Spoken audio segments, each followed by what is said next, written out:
আসসালামু আলাইকুম, সবাই কেমন আছেন? আশা করি অনেক ভালো আছেন। আমার টিকটক কলিজার প্রবাসী ভাই ও বোনেরা, আসলে আমি সত্য কথা বলতে পছন্দ করি, মিথ্যা কথার প্রতিবাদ করার চেষ্টা করি। আমি কোনো দিক দিয়ে ভয় পাই না, একমাত্র আল্লাহর ছাড়া। আমি সেই মানুষ, ঠিক আছে? তো আমাকে কেউ ভুল বুঝবেন না। আসলে আমরা প্রবাসী, আমাদের লগে এই কাহিনী ঘটে অ্যাভেলেবেল সবার সাথেই, খালি আমার লগে না, ঠিক আছে? সবাই ভালো থাকবেন, সুস্থ থাকবেন।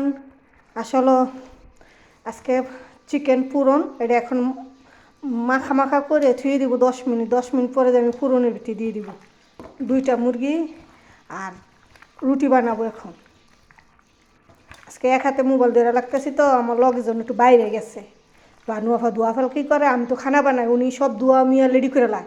আজকে একটু বাইরে গেছে, আমার এখন এক হাতে কাজ করা করতেছে, এই আর কি। ভিডিওটা কেমন হয়েছে অবশ্যই জানাবেন।